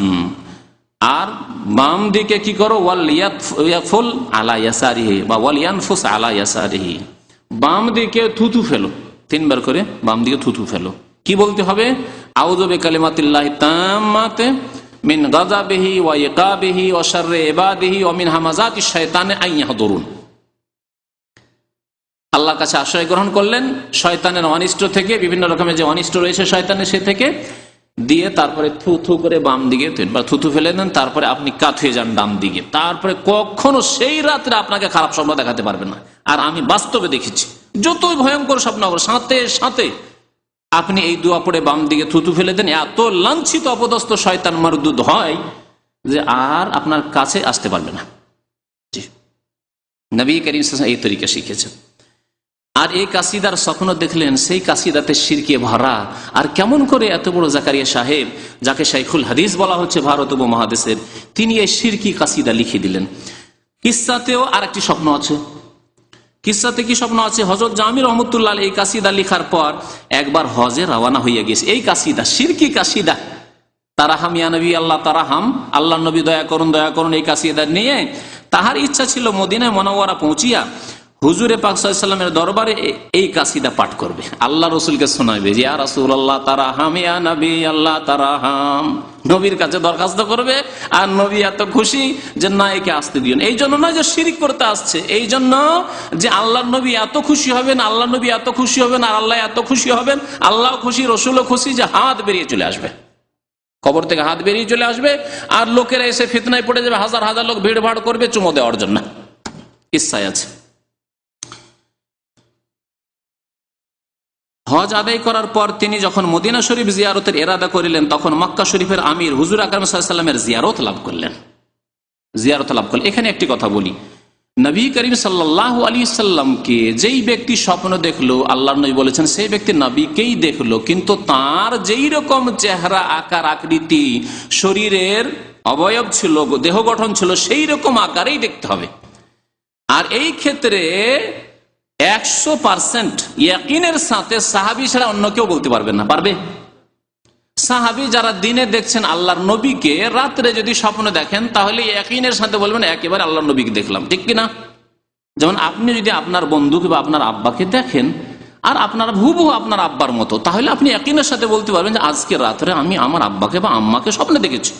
কিন্তু আপনার আব্বা, কেউ বলছে এটি আপনার আব্বা কিন্তু একেবারে কালো আফ্রিকান, অথচ আপনি একজন বাংলাদেশি এশিয়ার মানুষ কালো আফ্রিকানকে দেখছেন আর বলছে এই তোমার বাবা, এই তোমার বাবা, মানবেন? ঠিক কিনা? সাহাবীরা একথা বলতে পারবেন যে আমি আল্লাহর নবীকে দেখলাম না কাকে দেখলাম, আল্লাহর নবীর আকার আকৃতি দেখেছি, সুতরাং আল্লাহর নবীকে অবশ্যই দেখেছি। কারণ নবী সাল্লাল্লাহু আলাইহি ওয়াসাল্লাম বলেছেন, মান রাআনি ফিল মানামি ফাকাদ রাআনি ফাইন্না শাইতান লা ইয়াতামাসসালু বি, যেই ব্যক্তি আমাকে স্বপ্ন দেখলো সে আমাকেই দেখলো, কারণ শয়তান আমার রূপ ধারণ করতে পারে না, আমার রূপ ধারণ করতে পারে না। কিন্তু শয়তান এই দাবি কি করতে পারে না, আফ্রিকান কালো হয়ে এসে বা ইউরোপিয়ান আমেরিকান সাদা হয়ে এসে দাবি করবে যে আনা মোহাম্মদ, এই কথা দাবি করতে পারে না। আচ্ছা, কেউ যদি স্বপ্নে এরকম দেখে যে একেবারে ইউরোপিয়ান পাকা পাকা চুল, ইউরোপিয়ান যে চুল, আমাদের চুল কালো, তাদের চুল তো বুঝতেই পারছেন পাকা চুলের মতো, ইউরোপিয়ান চুলে যদি আল্লাহর নবীকে আর দাড়িও যদি ইউরোপিয়ান দাড়ি দেখে, মানে কালো নয়, তাহলে কি সে বিশ্বাস করবে যে স্বপ্নে দেখেছে আল্লাহর নবীকে? না। তাহলে শয়তান তাকে নিয়ে খেলা করেছে, শয়তান তাকে নিয়ে খেলা করেছে। শয়তান এসে বলছে মিছামিছি যে আমি আল্লাহর নবী। শয়তান কি মিথ্যা কথা এরকম বলতে পারে না? নবীর রূপ ধারণ করতে পারে না, কিন্তু মিথ্যা কথা বলতে পারে অন্য আকারে এসে। মির্জা গোলাম আহমদ কাদিয়ানি, এরকম বহু মুসাইলামা কাযযাব, তারা যদি জীবন্ত অবস্থায় আল্লাহর নবীর যুগে মুসাইলামা কাযযাব নবী হওয়ার দাবি করতে পারে, জাগ্রত জীবন্ত অবস্থায়, তাহলে কেউ স্বপ্নে শয়তান এসে দাবি করতে পারে না যে আমি মুহাম্মদ, আনা রাসূলুল্লাহ, আমাকে বলো জানতা রাসূলুল্লাহ? বলতে পারে অবশ্যই। তাহলে জাকারিয়া সাহেব কেমন করে জানলেন, বা আমির সাহেব কেমন করে জানলেন আল্লাহ রসুলের জিয়ারত হলো? মিথ্যাও তো হইতে পারে। এই জন্য আলেমরা বলেছেন যে নবী সাল্লাল্লাহু আলাইহি ওয়াসাল্লামের দেহের পুরো গঠন সম্পর্কে যার পুরো জ্ঞান নেই, সেই ব্যক্তির দাবি করা ঠিক নয় যে আমি আল্লাহর নবীকে দেখেছি। সামান্য পার্থক্যের সাথে, ধরেন দাড়ি কাটা লোক, এটা লোক দাড়ি আছে কিন্তু দাড়ি কাটা লোক বলছে আমি মোহাম্মদ তোমার কাছে এসেছি তোমাকে ভালো উপদেশ দিতে। আপনি বলছেন না আল্লাহ রসুলকে দেখেছি আমি? কখনো না, মিথ্যা কথা। শয়তানকে দেখেছেন আপনি, কেন আল্লাহ রসুলের দাড়ি কাটা ছিল না, দাড়ি ছোট করা ছিল না। নবী সাল্লাল্লাহু আলাইহি ওয়াসাল্লামের চুল ছিল বড় চুল। কেউ যদি মাথা নেড়া অবস্থায় দেখে, মাথা মুন্ডন অবস্থায় দেখে, বলছে আনা রাসূলুল্লাহ, আমি মোহাম্মদ তোমার সাথে জিয়ারতে এসেছি, তাহলে কি বিশ্বাস করবেন না বলবেন যে শয়তান? শয়তান। তাহলে কেমন করে আপনি জানলেন যে আল্লাহর নবী? এইরকম সুন্দর লোক মেলা লোক সুন্দর ছিল। হাসান হোসেন সুন্দর ছিল, হ্যাঁ, হাসান হোসেন রাদিয়াল্লাহু তাআলা দেখতে আল্লাহ রাসূলের কাছাকাছি ছিলেন। মুসাব বিন উমাইর এক সাহাবী ওহদে শহীদ হয়েছিলেন, তার শহীদ হয়ে অনেকে মনে করেন আল্লাহর নবী শহীদ হয়ে গেছে, কারণ চেহারা একেবারে কাছাকাছি নবী সাল্লাল্লাহু আলাইহি ওয়াসাল্লামের মতো ছিল দেখতে, হাদিস আছে না? তাহলে কেমন করে আপনি স্বপ্নে দেখবেন একজন, আপনি আল্লাহর নবী সাহাবী নন, সচোখে দেখেন আর বলবেন আল্লাহর নবীকে দেখেছি? তাহলে জাকারিয়া সাহেবকে নিয়ে এইরকমই শয়তানে খেলা করেছে, আর এই আমির সাহেবকে নিয়েও শয়তানে খেলা করেছে। জি, দেখেন কি করছে। তারপরে হুজুর সাল্লাল্লাহু আলাইহি ওয়াসাল্লাম তাহাকে ইরশাদ করিতেছেন যে জামিকে মদিনায় আসিতে নিষেধ করো। মক্কার আমির তাহাকে নিষেধ করিয়া দিল, কিন্তু তাহার মধ্যে শওক ও মহব্বতের জজবা এত প্রবল ছিল যে তিনি গোপনে মদিনা রওনা হইয়া গেলেন। আমিরে মক্কা দ্বিতীয়বার স্বপ্নে দেখিলেন যে হুজুর সাল্লাল্লাহু আলাইহি ওয়াসাল্লাম ইরশাদ করিতেছেন সে আসিতেছে, তাহাকে আসিতে দিও না, ধরো, রাস্তায় বেরিয়ে গেছে। আমিরে মক্কা তাহার পিছনে লোকজন দৌড়াইল এবং তাহাকে ধরিয়া আনিল ও জোর পূর্বক তাহাকে জেলখানায় বন্দী করিয়া দিল। ইহার পরে আমিরে মক্কা তৃতীয়বার হুজুরকে স্বপ্নে দেখিল। হুজুর সাল্লাল্লাহু আলাইহি ওয়াসাল্লাম ইরশাদ করিতেছেন যে আমি কোনো অপরাধী নয়, সে কিছু কবিতা লিখিয়াছে, তাহার ইচ্ছা ছিল যে ওইগুলি আমার রওজার পাশে আসিয়া পাঠ করিবে। যদি সে ইহা করে তবে কবর হইতে মুসাফার জন্য আমার হাত বাহির হইবে, যার দ্বারা ফিতনা হওয়ার সম্ভাবনা রইয়াছে। কথা বুঝতে পারলেন? আল্লাহ নবী জানছেন যে হাত বের হবে আমার। হ্যাঁ, মা আয়েশার জন্য কখনো হাত বের হলো না, হায় আফসোস, আল্লাহ নবীর পেয়ারা বিবি তার জন্য হাত বের হলো না। আবু বকর সিদ্দিক, সবচেয়ে প্রিয় ব্যক্তি নবী সাল্লাল্লাহু আলাইহি ওয়াসাল্লামের, আবু বকর সিদ্দিক মা আয়েশার বাবা, তার জন্য হাত বের হলো না। হাসান হোসেনের জন্য এত প্রিয় নাতি, তার জন্য হাত বের হলো না। কোন সমস্যার সমাধানের জন্য ইশারা ইঙ্গিত আসলো না, এত ঝামেলা হলো। উসমান রাদিয়াল্লাহু তাআলার জন্য সালাম মুসাফার জন্য কখনো হাত বেরিয়ে এলো না, মজলুম হয়ে শাহাদাত বরণ করলেন মদিনায়, কোনো পরামর্শ আসলো না। আর এদের জন্য হাত বেরিয়ে আসবে যেহেতু শিরক করতে এসছে, শিরিক করতে এসে যেন হাত বেরিয়ে আসবে। ইহার পর আমিরে মক্কা তাহাকে জেল হইতে বাহির করিয়া বহুত ইজ্জত ও সম্মান প্রদর্শন করিলেন এই কিস্সা আমার শোনা এবং স্মরণ থাকার মধ্যে কোনো সন্দেহ নেই, তবে বর্তমানে আমার দৃষ্টিশক্তি দুর্বল আর অসুস্থতার জন্য কোন কিতাবে দেখিয়া হাওয়ালা দেবার সামর্থ্য নেই। হ্যাঁ, পাঠকদের মধ্যে যদি কেউ কোনো কিতাবে এই ঘটনা পাইয়া থাকেন তবে আমার জীবিত অবস্থায় আমাকে নিশ্চয় জানাবেন, আর আমার মৃত্যুর পর হইলে কিতাবে টিকায় লিখিয়া দেবেন। কিতাবে থাকলেই হইল।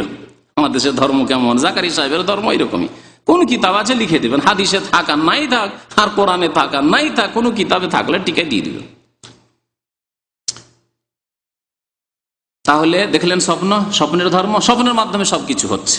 জি আচ্ছা, কবিতার কিছু অংশ শুনিয়েছি, আর একটা লাইন শোনাই। না আখের রহমাতুল্লিল আলামিনী আজ মাহরুমানে চেরা গাফিল নাশিনী।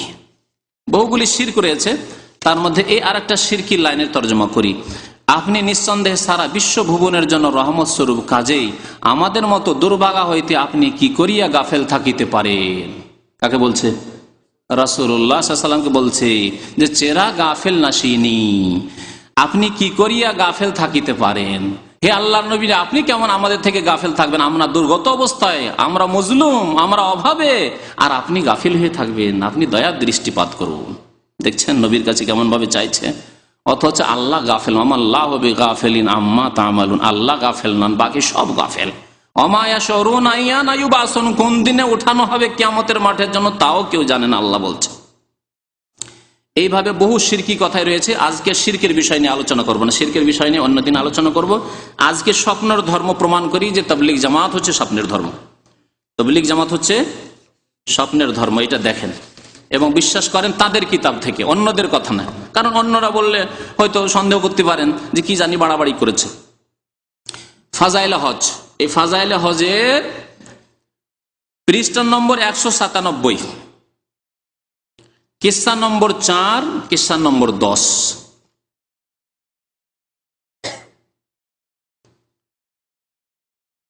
কিস্সা নম্বর 4 শোনায়। কিস্সাগুলি অনেকগুলি আবার বড় বড় রয়েছে। হযরত মালিক বিন দিনার বলেন, আমি হজে রওনা হইয়াছিলাম, পথিমধ্যে একজন যুবককে দেখতে পাই যে সে পয়দাল যাইতেছে। পয়দাল বুঝছেন তো না?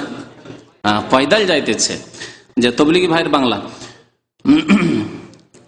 তাহার নিকট কোনো সওয়ারিও নাই, খাদ্যদ্রব্য নাই। আমি তাহাকে সালাম করিলাম, সে উত্তর দিল। আমি জিজ্ঞাসা করিলাম, হে যুবক, তুমি কোথা হইতে আসিতেছ? সে বলিল, তাহার নিকট হইতে। সে বলিল, তাহার নিকট হইতে। আমি জিজ্ঞাসা করিলাম, কোথায় যাইতেছ? সে উত্তর করিল, তাহার নিকট। আমি জিজ্ঞাসা করিলাম, খাদ্য সামগ্রী কোথায়? উত্তর করিল, তাহার জিম্মায়, সব তাহার। বলিলাম, সামান ব্যতীত তো চলে না, কি আছে বলো? সে বলিল, আমি সফরের শুরুতে 5টি হরফকে পাথেয় স্বরূপ নিয়েছি। আমি সফরের শুরুতে 5টি হরফকে পাথেয় স্বরূপ মানে সম্বল স্বরূপ নিয়েছি। কাফ, হা, ইয়া, আইন, সদ। সূরা মারিয়ামের প্রথমে আছে না, কাফ, হা, ইয়া, আইন, সদ। আমি বললাম, উহার অর্থ বুঝে আসিল না, বুঝতে যে পারলাম না যে কাফ, হা, ইয়া, আইন, সদ নিয়েছ তুমি। যুবক বলিল, কাফ অর্থ কাফি, যথেষ্ট। কাফ অর্থ হচ্ছে কাফি, আল্লাহ যথেষ্ট। দেখছেন কিরকম ব্যাখ্যা, কোরআনের ব্যাখ্যা, যা কোনো মুফাসসিরও জানেননি, নবী সাল্লাল্লাহু আলাইহি ওয়াসাল্লামও বলেননি, সাহাবারাও জানেননি এই তাফসীর। কাফ অর্থ যথেষ্ট, আর হা, তারপরে হা আছে অর্থ হাদি, মানে পথ প্রদর্শক, আল্লাহ রাস্তা দেখাবেন, হয়ে গেল। তারপর ইয়া আছে, ইয়া অর্থ ঠিকানা দাতা, ইয়া অর্থ ঠিকানা দাতা, জানি না কোথা থেকে অর্থ করলো, আওয়াই আবি থেকে করলো হয়তো। তারপরে আইন আছে, আইন অর্থ আলেম, সর্বজ্ঞানী। কাফা ইয়া আইন, আইন অর্থ আলেম, অর্থাৎ আল্লাহ সবকিছু জানছেন, আমার কি অবস্থা, আমার আবার খাবার দাবার নেওয়ার কি প্রয়োজন। আল্লাহ যখন জানবেন নামিয়ে দেবেন, খাবার দিয়ে দেবেন। দেখছেন কেমন আল্লাহ ভরসা। এইরকম ইসলামে আল্লাহ ভরসা আছে নাকি? এইরকম আল্লাহ ভরসা করে তবলিগি ভাইদের সৌদি আরবে আসা উচিত নয়, গালফে আসা উচিত নয়, ইউরোপ আমেরিকা যাওয়া জায়েজ নয় তাদের জন্য। তারা আল্লাহর হস্তে বাংলাদেশে বসুক, আল্লাহ যখন দেখবে যে খাবার নেই, খাবার ওদের বাড়িতে নামিয়ে দেবে, দরকার কি? তারপর আবার ও বকচা বকচি ওসব বাঁধার দরকারটা কি, যে খাবার দাবার চাল ডাল বেঁধে নিয়ে যে তাও বাঁধার দরকার নেই। যেখানে আল্লাহ দেখবে যে তবলিগি ভাইরা খেতে পায়নি, সেখানে তবলিগি ভাইদেরকে আল্লাহ খাওয়াই দিবে। এসব ওসিলা বাঁধার দরকার কি, ঠিক না?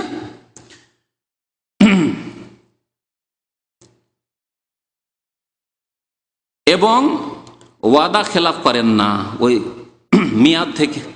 তারপরে কি আছে? হ্যাঁ, সদ অর্থ। আইন অর্থ আলেম, সর্বজ্ঞানী। সদ অর্থ সাদেক, সত্যবাদী। তাহলে সত্যবাদী তিনি যথেষ্ট হিদায়াত দানকারী, ঠিকানা দাতা, সর্বজ্ঞানী এবং ওয়াদা খেলাপ করেন না। দেখলেন কাফ হা ইয়া আইন সদের তফসির, সুন্দর তফসির জেনে নিলেন, যেই তফসির কোথাও পাবেন না আপনি কোরআন হাদিসে।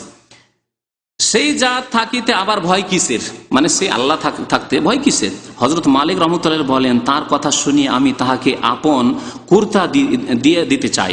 সে অস্বীকার করিয়া বলল, নিজের জামা খুলে দিতে চাই, অস্বীকার করলো। বড় মিয়া, দুনিয়ার কুর্তার চেয়ে উলঙ্গ থাকা ভালো। দুনিয়ার কুর্তার চাইতে উলঙ্গ থাকা ভালো। জি, জায়েজ উলঙ্গ থাকা? শরীয়তের মাসলা ফিকহ হানাফি মাযহাবের ইলিয়াস সাহেবের, জাকারি সাহেবের ফিকহের মাসলাতে, হেদায়েতে, বেকায়েতে, কদরিতে আছে উলঙ্গ থাকা হারাম। শুধু উলঙ্গ না, যদি কেউ রান খুলে হাঁটুর উপরে কাপড় নিয়ে যায়, নাভির নিচে নিয়ে যায়, তাও হারাম। এই কথা হানাফি মাযহাবে ফিকহের কিতাবে আছে। কোনটা নিবেন? ফরজ তরক হয়ে গেল।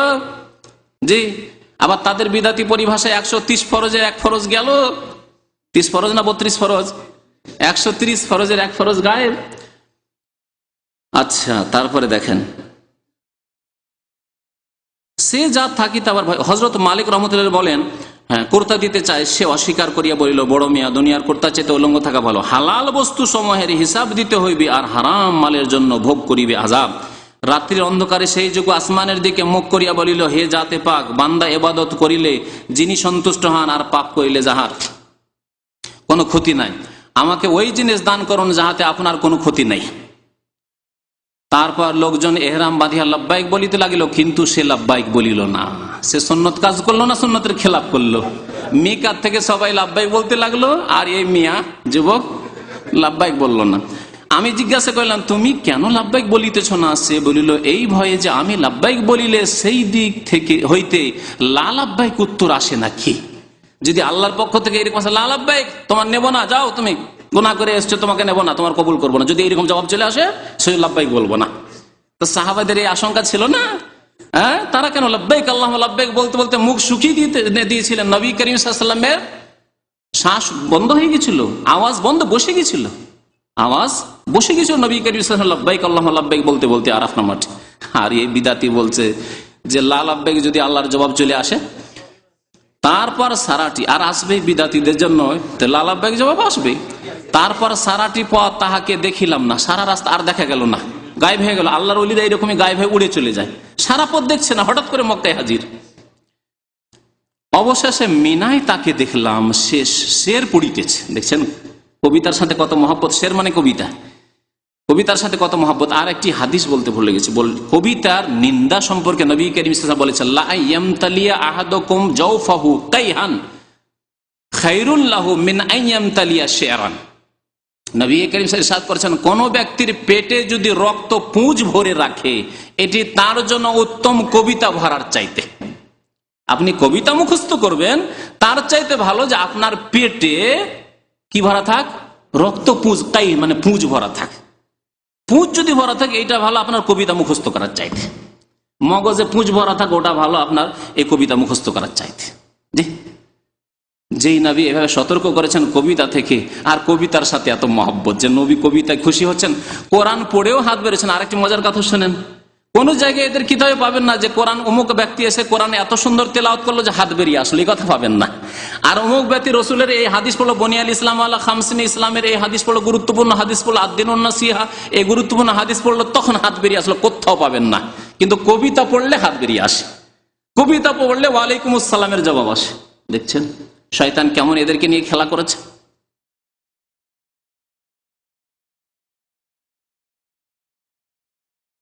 ওই মাহবুব আমার, তারপর বলছেন, তারপর সারাটি পথ তাহাকে দেখলাম, অবশেষে মিনায় তাকে দেখলাম, সে শের পড়িতেছে। তাহার অর্থ এই যে, শেরের অর্থ শুনেন, ওই মাহবুব আমার রক্ত বহাইতে পছন্দ করেন, আমার রক্ত তাহার জন্য হারামের বাহিরেও হালাল এবং হারামের ভিতরেও হালাল। আল্লাহর কসম, আমার রূহ যদি জানিত যে কাহার সহিত তাহার সম্পর্ক, তবে সে প্যার বদলে মাথার উপর দাঁড়াইত। সে পায়ের বদলে মাথার উপর দাঁড়াইত, সে পায়ের বদলে মাথার উপর দাঁড়াইতো। কি জন্য? আল্লাহর কসম, আমার রূহ যদি জানিত যে কাহার সহিত তাহার সম্পর্ক, তবে সে পায়ের বদলে মাথার উপর দাঁড়াইত। যদি ভালো করে জানতে পারতাম যে আমার মহব্বত কার সাথে, আল্লাহর সাথে না অন্য কারোর সাথে, তাহলে আমি আর পায়ের ভরে না দাঁড়িয়ে মাথার ভরে দাঁড়াইতাম।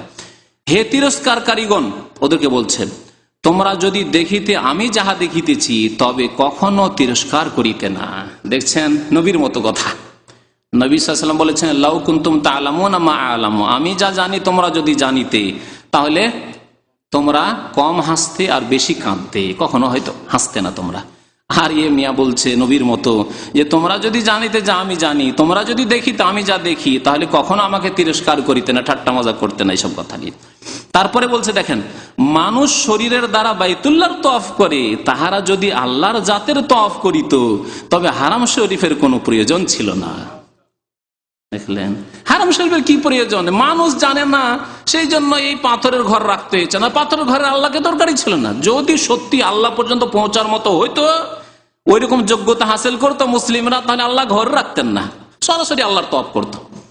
আরেক জায়গায় কিস্সা লিখেছে, এই বইয়ে আছে, যে এক পীর এসে বলছে, ঠাট্টা করে বিদ্রুপ করে বলছে, ব্যঙ্গ করে, তোমরা আল্লাহর ঘরে পাথরের তওয়াফ করো, আমি তো স্বয়ং আল্লাহর তওয়াফ করি, স্বয়ং আল্লাহর তওয়াফ করি।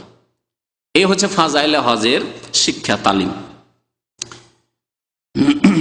তারপরে স্বপ্নটা দেখা যাক। মানুষ হজ করিতেছে, আর আমার হজ হইল যেই জিনিসে আমার মনে শান্তি। যুবকটি তারপর এই দোয়া করিল, মানুষ তোমার নৈকট্য লাভের জন্য কুরবানি করিতেছে, আর আমার নিকট কুরবানি করার মতো কিছু নাই, কাজেই তোমার দরবারে আমি আমার জানটুকু পেশ করিতেছি, তুমি উহা কবুল করো। তারপর এক চিৎকার করিয়া উঠিল এবং মুর্দা হইয়া মাটিতে পড়িয়া গেল, মরে গেল। দিল কুরবানি করে, জানছে যে আমি কুরবানি করছি নিজেকে, বুঝতে পারছেন? এরা জানতে পারছে আমি কুরবানি করছি। এইরকমই বিদাতপন্থী চরমনাই যে হালাক হলো, মরলো কিছুদিন আগে, তাদের পত্রিকায় লিখেছে এবং তাদের ছাত্র শিষ্যরা এখানে বয়ান করে বেড়াচ্ছে যে ইন্তেকালের আগে সবকে বলে দিল যে এখন আমি তোমাদের থেকে বিদায় নিচ্ছি, সবার থেকে বিদায় নিচ্ছি, এখন বিদায় নিচ্ছি, আমার এখন চলে আসছে, এখন পরোয়ানা চলে আসছে, খবর আমার কাছে চলে আসছে, আমার অনুমতি নেওয়া হয়ে গেছে। আল্লাহর নবীদের কাছ থেকে যেমন অনুমতি নেওয়া হয়তো, নাকি চরমনাইয়ের ভণ্ড পীরের কাছ থেকে অনুমতি নেওয়া হয়েছে যে এখন আমি রুখসাত হচ্ছি, আল্লাহর সাথে এখন আমার ওরুস হবে, মিল মিলাপ হবে। আউযুবিল্লাহ।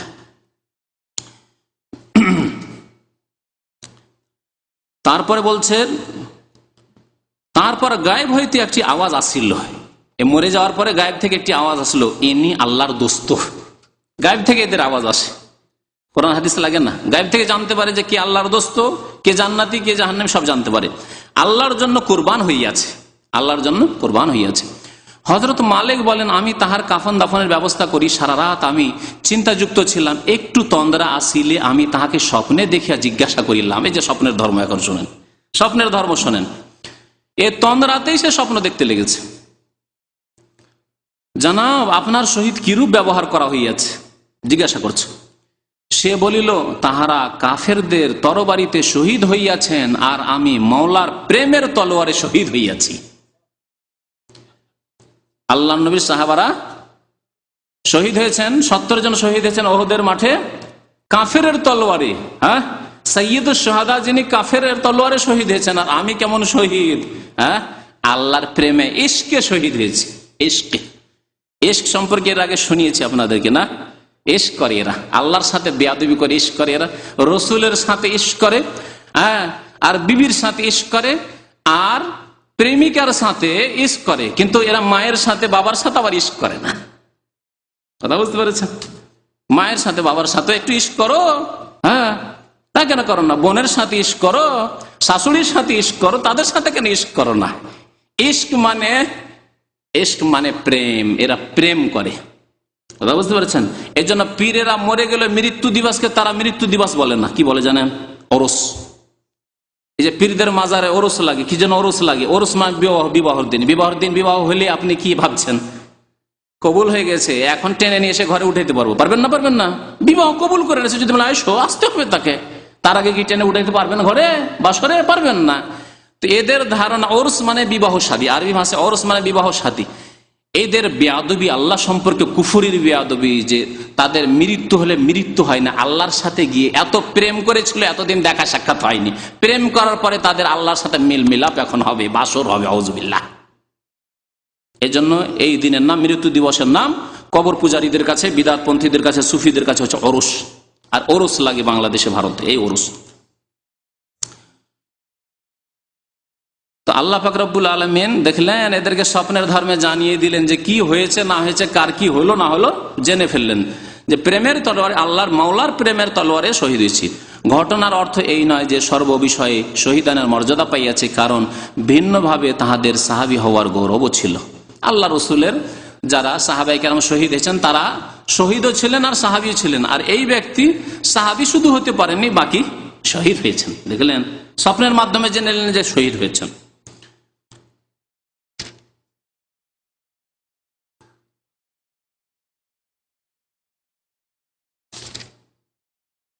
স্বপ্ন, আর একটি স্বপ্ন শোনায়। কিস্সা খুব বড় আছে, লম্বা কিস্সা শোনালে তো সময় লেগে যায়।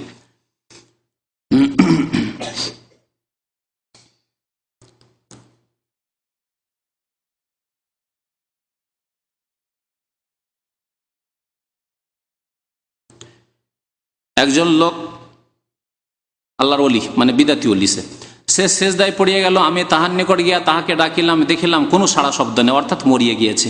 আমি তাহার কাফন দাফনের ব্যবস্থার জন্য তাড়াতাড়ি ঘরে যাইয়া দুইজন সঙ্গীকে নিয়ে আসিয়া দেখিতে পাই যে তাহার লাশ আর সেখানে নাই। লাশ নেই, লাশ আল্লাহ নিয়ে গেছে। আল্লাহর সাথে এরা ইশক করে, আল্লাহকে রাখে লাশ, আল্লাহর সাথে প্রেম করে এরা। লাশ নেই। আফসুস করিতে করিতে আমি ঘরে গিয়া শুইয়া পড়ি। লাশ পেলাম না, কাফন দাফনের চেষ্টা করলাম, এত কষ্ট করলাম, মেহনত করলাম, পেলাম না। আফসুস করতে করতে গিয়ে ঘুমিয়ে পড়লাম। স্বপ্নে আমি দেখিতে পাই যে একটি বিরাট জামাতের মধ্যে সে আগে আগে রহিয়াছে, বিরাট জামাতের মধ্যে আগে আগে রহিয়াছে। তাহার শরীরে এত মহা মূল্যবান পোশাক ও নূর চমকিতেছে যে ভাষায় উহা বর্ণনা করা যায় না। আমি তাহাকে জিজ্ঞাসা করিলাম, তুমি কি মারা গিয়াছ? সে বলিল, জি হ্যাঁ। আমি বলিলাম, আফসোস, আমি তোমার কাফনের ব্যবস্থা করিতে পারিলাম না। ছেলে বলিল, সেই ছেলে আল্লাহর ওলি। এবার ছেলে বলিল, যেই মাহবুব আমাকে শহর হইতে বাহির করিয়া আপন জন হইতে পৃথক করিয়া আপন মহাব্বতের শরাব পান করাইয়াছেন, অপরের সপর্দ না করিয়া তিনি আমার কাফন দিয়াছেন। বুঝতে পারেনি, লম্বা সেন্টেন্স হয়ে গেছে তো। মানে কাফন আপনি কেন করবেন? আল্লাহ আমাকে বাড়ি থেকে বের করে নিয়ে এসছেন, আল্লাহ আমাকে আমার জন্মভূমি মাতৃভূমি থেকে বের করে নিয়ে এসছেন, আল্লাহ আমাকে আমার পরিবার সব থেকে বের করে নিয়ে এসছেন। সে আল্লাহকে আর কারো সুপুর্দ আমাকে করেন? নিজেই তিনি কাফন দাফন আমার করেছেন, আল্লাহ নিজেই কাফন দাফন করেছেন। আমি বললাম, তোমার সহিত কিরূপ ব্যবহার করা হইয়াছে? ছেলে বলিল, আমাকে আল্লাহ পাক সম্মুখে দাঁড় করাইয়া জিজ্ঞাসা করেন, তুমি আমার নিকট কি চাও? আমি বললাম, হে মাওলা, আমি শুধুমাত্র আপনাকেই চাহিতেছি। বিদআতপন্থীরা, সুফিরা জান্নাতও চাই না আর জাহান্নাম থেকেও বাঁচতে চাই না। তাদের কথাই, আল্লাহ জান্নাত চাই না, জান্নাতের কামনা করি না, আর জাহান্নামকে ভয় করি না, তোমাকে চাই। অথচ আল্লাহ পাক কোরআনে কারিমে বহু আয়াতে শিখিয়েছেন, ইয়াদউনা রাব্বাহুম খাউফান ওয়া তামা, জাহান্নামকে ভয় করে আর জান্নাতের আশায়, লালসায় ইবাদত বন্দেগী করতে বলেছেন আল্লাহ পাক রব্বুল আলামিন। জি, ইয়াদউনানা রাগাবান ওয়া রাহাবা ওয়া কানু লানা খাশ। আম্বিয়া কেরাম সম্পর্কে আল্লাহ পাক বলছেন যে তারা দোয়া করে আমার কাছে। আল্লাহ বলছেন রাগাবান, আগ্রহী হয়ে জান্নাতের দিকে, আর রাহাবান, জাহান্নামের ভয়ে ভীত হয়ে। তাহলে ভয়ও থাকতে হবে আর আশা আকাঙ্ক্ষা থাকতে হবে, এই নিয়ে ইবাদত বন্দেগী করতে হবে। এই হচ্ছে কোরআনের শিক্ষা। আর বিদআতপন্থীদের, পীরপন্থীদের আর জাকারিয়া সাহেবের, ইলিয়াস সাহেবের শিক্ষা এই দেখছেন। আমি শুধুমাত্র আপনাকেই চাহিতেছি এবং আমার জামানার সমস্ত মানুষের জন্য আমার সুপারিশ কবুল করিতে হইবে। যুগের সমস্ত মানুষের জন্য, মুসলিম শুধু না, সমস্ত মানুষ। ওই যুগের হিন্দুরাও পার পেয়ে যাবে, ওই যুগের ইহুদি নাসারা সব পার পেয়ে যাবে, সব জান্নাত পেয়ে যাবে। আমি শুধুমাত্র বলছে সুপারিশ কবুল করিতে হইবে। উত্তর হইল, তুমি যাহা চাহিয়া, শোনেন উত্তর, আল্লাহর পক্ষে আবার উত্তর আসছে। উত্তর হইল, তুমি যাহা চাহিয়াছ তাহাই পাইবে, তাহাই পাইবে। তারপরে ছেলেটি বিদায়ের জন্য হাত বাড়াইয়া আমার সহিত মুসাফা করিয়া বিদায় নিল। হ্যাঁ, সব স্বপ্নে হচ্ছে, মরে গেছে স্বপ্ন যুগে, এখন সালাম মুসাফা করে বিদায় নিল। আমি নিদ্রা হইতে উঠিয়া চটপট করিতে থাকি। তারপর হজের বাকি কাজ সম্পাদন করিয়া দেশে রওনা হই। কাফেরার লোকজন বলা বলি করিতে লাগিল, তোমার হাতের সুগন্ধিতে সমস্ত মানুষ হয়রান হইয়া যাইতেছে। এক মজার কথা, ও তো গেল, কাফন দাফন তা আল্লাহ করেছেন এই যুবকের, তারপরে এই যে হাতে স্বপ্নে যুগে মুসাফা করেছে, স্বপ্ন থেকে সুগন্ধি চলে আসছে। হ্যাঁ, স্বপ্ন থেকে আল্লাহর ওলির হাত যদি স্বপ্নে দেখে এত সুগন্ধি আসে, তাহলে জিন্দা পীরের হাতে যদি মুসাফা করতে পারেন, বয়াত করতে পারেন, তো কতই না সুগন্ধি আসে। তাহলে ভারত বাংলাদেশের মানুষ, পাকিস্তানের মানুষ কেন পীরের পূজা করবে না আর পীরের বয়াত করবে না? হ্যাঁ, জি জি, শোনেন। তারপরে হ্যাঁ, এই এক মজার কথা, এতক্ষণ পর্যন্ত সে জেনেছে কি না জেনেছে, সুগন্ধি লোকেরা পাচ্ছে। এখন সুগন্ধিতে সমস্ত মানুষ হয়রান হইয়া যাইতেছে। কথিত আছে মৃত্যু পর্যন্ত ইব্রাহিমের হাত হইতে খুশবু বাহির হইত, যতদিন বেঁচে ছিল খুশবু আসতে থাকতো। এই হলো স্বপ্নের